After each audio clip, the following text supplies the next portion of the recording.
Hey, fellow babies. Look at our high profile black and white graphics.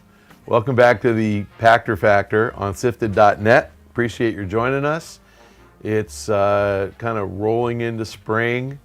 It's been wet here in Southern California. Another gray day. I'm at home, unshaven, unkempt, not dressed up particularly well, ready to answer your questions. So thanks for joining us. And for those of you who are SIFTD subscribers, thanks very much. For those of you watching on YouTube, appreciate the support. You can tell your friends about it. I'd like to get more hits because I love the controversy when I say something people hate. Our first question this week from Twitter at WanGamer710. Is it better to launch a console with one incredible game or several good to great games? I ask because the Switch has Zelda but little else. You know, by December, which is really when it matters, you know, by the time gift givers are trying to think about whether they should pay for one of these things, we're going to have, you know, Super Mario Odyssey. We should have Xenoblade. I'm trying to think what else is coming out. We should have Fire Emblem, I think was one of them. Was that one of them? We should have Splatoon. We should have Mario Kart. I know it's already been on another platform, but nobody ever owned the Wii U. So there should be enough content that, you know, people will probably care. Take-Two's got NBA 2K, this year's version coming out on the Switch. So my bias is there are plenty of good games coming in a reasonable period of time that people buying the console on launch day aren't going to feel particularly cheated. And yes, Zelda is a really great game. I haven't checked today, but as of yesterday, I think it was right at the highest rated game of all time on Metacritic. I may have slipped a point, but it was literally like 98. I mean, it was something crazy like that. So when I last looked, there were like 34 reviews, and one dweeb gave it a 90, and 33 of them gave it 100. So it's amazing. Yeah, it's going to be a 95 or higher rated title. That's up there in the top 3, and it might be the #1 best rated title of all time. So beyond just an incredible game, it's the most incredible game of all time. Yeah, I think as long as they have enough coming to support console sales all year 2017, we'll see what they get from third parties into next year, and that's going to make a big difference on whether the Switch has staying power in sales. Okay, fellow babies, our next question this week is from YouTube, from Ben Clock. Did you pre-order a Switch? Sorry, I hope I don't break anything as I move through here.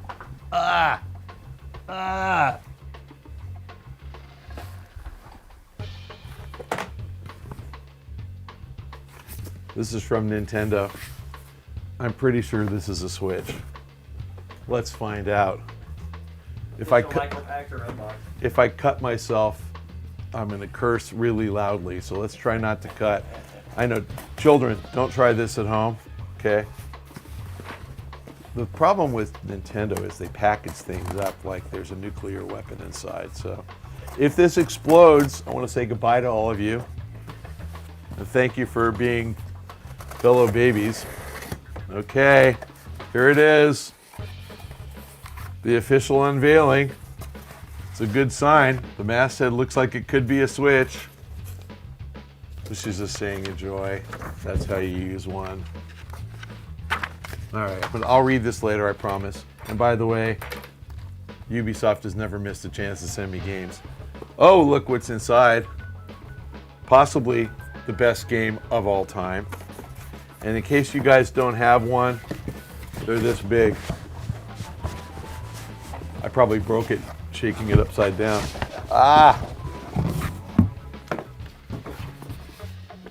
Should I keep it in the box or should I actually play it? Okay, I'm not going to play it, but this is what they look like. IQ test. Lots of things to fold. Oh, very clever package design. Look, they tell you how to do it on the side of the box. I love that. There it is. I think the neon controllers are the cooler ones. What do you guys think?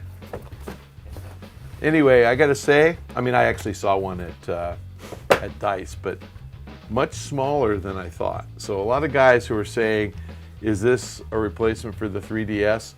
I think they hired like little tiny people, actors with little tiny hands, So, you know, people make fun of Donald Trump because of his small hands. I'm just going to show you now that that is not a big device when you have massive hands, as do I. But I'm not worried about dropping it. And just to put it in context, this is a young person's iPhone 7. This is not an old man big one. I think the big boy iPhone 7 is close. So the screen is really not that big. It's funny, they never do stuff like this, do they? Anyway, I'm not going to take it out of the plastic and fire it up because I think it requires a firmware update. But just got my Switch. No, I didn't pre-order it. Let me say something super nice about Nintendo. Nintendo is the most incredibly generous company ever. As much as I have been openly critical of Mr. Iwata's leadership when he was the CEO, he was always incredibly gracious to me and generous to me. There are companies that are rude when you don't say things that they like to hear. Nintendo is not that company. They are a great company, totally friendly. Their PR people are great. Their marketing people are great. And without question, their game development people are great. So my only issue with them ever has been that they've kind of misunderstood demand for the hardware since the Wii. I think that they pivoted with the Wii U in a direction that people weren't ready for. This is actually pretty cool. You know, and I've been at GDC all week. I actually don't know when they mailed this to me. I got it on Monday, which would have been February 27th. But my mailing address is my work, and I wasn't in the office the prior week, so it was there when I got there. So I think they probably sent it to me literally 2 weeks before. But I got it on Monday, and then of course I promptly took off for GDC. So I just got home yesterday. I had a Scotch dinner last night, so I didn't play, but there it is. So I'm gonna play it, and I think I'm gonna be playing me some Zelda. And the other thing is, I don't know if you guys are fans of Giant Bomb or Jeff Gerstmann, but Jeff said that the cartridges for these things taste bad. Now, I'm completely baffled why anybody has ever put a game cartridge in their mouth. I've never put a game disc in my mouth or a game cartridge, and now I have to. So I don't really understand, you know, but I'm thinking instead of tasting Zelda, because I actually care about this game, sorry Ubisoft, I think I'm probably gonna taste the Just Dance cartridge, because although there are people in my family who are gonna be playing this, I'm not one of them. So, I don't know, should we taste it now? I'm curious, you know, I guess I'll have to try it. Cause well, you know, Nintendo went on record saying that they did that intentionally so kids won't swallow the cartridges. Oh, well that makes sense. Yeah. But apparently they taste funky, huh? I would tread with caution. I'll just like tip of my tongue, see what. And this is, you know, I don't normally do this, but children, don't try this at home. Oh my God. They're so little.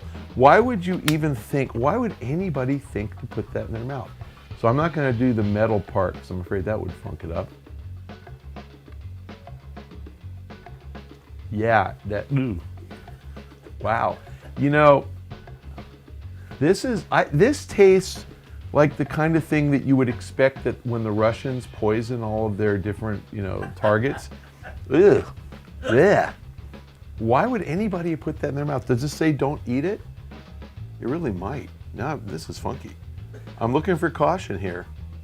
Contact us? No, there's no caution. Caution. If you have epilepsy, okay, we know about that. No, this is nothing. No, I don't see anything that says don't eat it. No, there's no disclaimer here saying don't eat the cartridge. Yeah, I guess it's because it's small, so they don't want kids to swallow. Wow, that's a big box for a little cartridge. That's funky. Wow. No instruction manuals either. On how to put them in? What'd you say? On how to play the game. Yeah. Oh. Was there none? There's nothing. Nothing in Zelda either. Oh, well, this is all online. I mean, it's all on in-game tutorial. Yeah. Yeah, okay, so the cartridges taste like shit. Okay. Got a question from SIFTD. Really nice question, actually, from McWomble. What did Peter Moore bring to EA? And what effect will him leaving have on the company? Do you know why he wanted to leave the games industry? Well, I have to say, I'm a huge Peter Moore fan. I have known Peter Moore since the Sega days. I remember Peter Moore at some college bowl game on TV, the Sega something bowl. I think it might have been the Cotton Bowl. It was a big bowl game. And it had to be 2000 or 2001. Oh, we know what, it was NFL 2K2. So it was the holiday period of 2001. So it was probably December of 2001. And they sponsored a big bowl game. I think it was the Cotton Bowl. And he was at halftime, and he was at the end presenting the trophy to the winning team. He is the best spokesperson for any company I've ever seen. But I'm bringing you back 2001 because that's when I started covering the game sector. And Peter Moore is literally like the first games luminary I ever met. Peter and I are the same age. I know he looks much, much older. And the reason he does is he's a runner, and he just works his butt off, and he's much skinnier than me. Fat people tend not to look very old. You know, skinny, fit people tend to age a little prematurely. But Peter and I are the same age. He's a great dude. And Peter got brought into Microsoft because I think they needed a more games-oriented focus, and he's just a beloved games luminary. He left Xbox to go run EA Sports, which is really his passion. And he actually rose from head of EA Sports to essentially chief operating officer at EA. He took a step back a year or two ago to be chief competition officer. And the reason he took the step back is he's in his 60s, and it's just getting to be kind of time to think about, you know, making way for younger people. Andrew Wilson is in his early 40s. I think he's 43 or something, or 44. And so I think that, you know, it's just changing the guard at EA. I don't think it's anything sinister at all. Peter is from Liverpool. Peter came to the US to play competitive soccer in college. I'm in Long Beach right now. Peter went to Long Beach State, I believe, but he definitely played here. Lived in Long Beach. He was a great soccer player. He is a passionate soccer fan, and his favorite team on the planet is Liverpool Football Club. I don't really know if Peter really knows a lot about sports management and drafting. I don't even know how they do it in soccer, but signing the best players. But he is so passionate about it. He is such a great spokesperson for anything he's ever done, and he's gone from Sega to Microsoft to EA. I think he is a guaranteed success there. Whether he's good enough to do it or not, there are some people on the planet who God should smile upon because they're just such decent, great people. He's one of them. I'm getting choked up. I love Peter, and this is not about money. He's got more money than he will ever need. It's about a guy who's brought a ton of joy to a ton of people over his 25 years in the games industry, or 30 years. I think he's going to bring a ton of joy to Liverpool Football Club fans, and I think Liverpool is going to become a powerhouse, and I hope it happens because he's a good dude.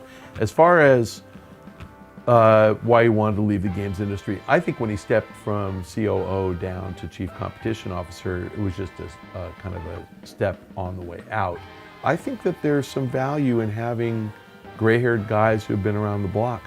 I think that the best intentioned, you know, young people running companies can learn a lot from the old guys, and especially a guy like Peter, because, you know, Peter has failed a bunch. You know, Peter worked for Sega, and Sega Sports, that football game, you know, NFL 2K2 got its ass kicked. I mean, they just got crushed.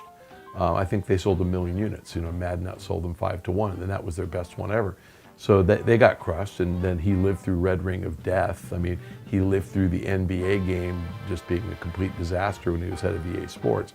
So he's had a lot of failure. And guys who fail and then get up the next day and come back and try it again, those are guys you want around. You want to learn from those guys because they're battle scarred. So I think that hurts a bit because, you know, there aren't very many old guys left at EA. There's a guy, you guys wouldn't know him, but there's a guy named Joel Linsner, who is a man in his 60s. He negotiates all the contracts. So he negotiated the FIFA, you know, license deal, and he negotiates with English Premier League and with every member, of FIFA. So that's an important guy. You need guys like that. They're connected, they know people, they get things done. So I think every time you lose one of those guys, it's a loss. EA lost Bing Gordon a few years ago. They lost Rich Hilleman last year. These are the gray-haired guys who know how to get things done. They lost Riccatello back in 2013. Those guys matter. Those guys are all super, super good.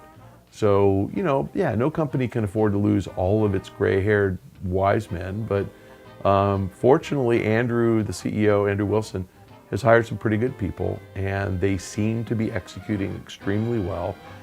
Yes, I think it's a loss for EA, but I think that it's a big win for Peter, and again, there just aren't very many better guys out there. So, God bless you, Peter. I hope you kick ass, and I did solicit an invitation to see a game in Liverpool, and I will come.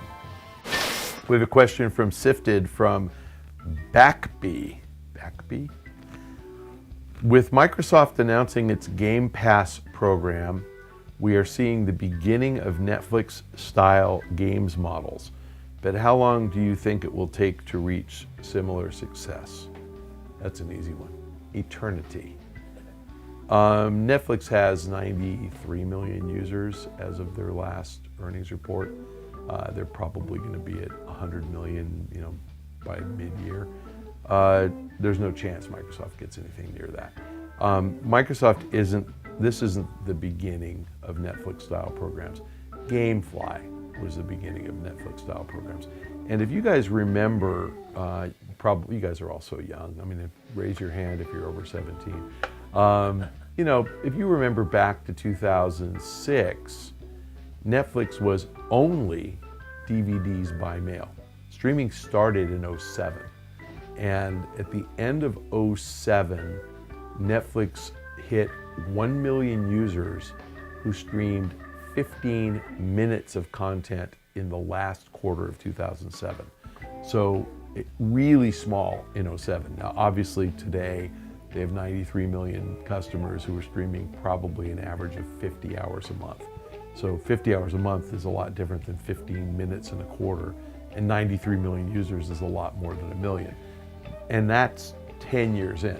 That was 2007 to 2017. So it's going to take a long time to catch up. But GameFly was exactly what Netflix was in 2006. DVDs by mail. The price was a lot higher, $20, and maybe $21.99 or something like that. And I don't know their numbers today, but the last published thing I saw, they had not gotten to 1 million customers paying them $20 a month. So it's a hard model to make work. And GameFly had every game. So you literally, I think they still exist, you can literally get this from GameFly and you have to return it, but for $20 a month, you could play this till you're tired of it, and then you can taste this, So the point is that they have new games, and even they can't get a lot of traction at $20 a month. So Game Pass is $10 a month. And again, we don't know a whole lot about it, just got announced, but I looked at the titles that are listed as available. I see nothing that came out more recently than a year ago. Maybe, I didn't see Gears of War there, maybe I'm wrong, and I did see Forza there. I saw Halo there, but Halo is a fall 2015 launch, and that was the most recent game I saw. And then I saw a bunch of old games. So I think, and I may be wrong, but I think that the game publishers are reluctant to put anything out there on Game Pass that they believe they can still sell to you chumps out there. So I didn't see Grand Theft Auto on there, which came out in 2013, came out on Next Gen in 2014, and Take-Two sold 15 million units of that game in 2016. Not at high prices, probably $30 to $40. But if they can sell it to you for $30 to $40, why are they going to give it to you for $10 a month? I mean, they only get a small percentage of that. So the point is, if a publisher thinks that you're a big enough chump to buy a 2 or 3 year old game for $40, they're not going to give it to you for $2 or $3 and let you play it to your heart's content. $10 a month, $120 a year. The games on there are pretty much $20 games. If you buy them physically for $20, and you play them for a month, because to belong to Game Pass, you're going to have to go through 8 or 10 games a year. Buy it for 20, play it a month, trade it in. Just please take my word for it. GameStop will give you 10, because they can turn around and sell it to somebody else for 20. So it really costs you $10 per game. So the only way that Game Pass makes any sense is if you're going to play 12 games a year. And I think there are people who will, but I don't think there are 93 million of them. I think there's 1 million of them or 2 million of them. So the answer to your question is, no, it's not the beginning of Netflix-style game models.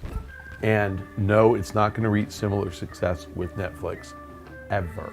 Fellow babies, we appreciate your coming out to SIFTD.net. We appreciate your subscribing to SIFTD.net.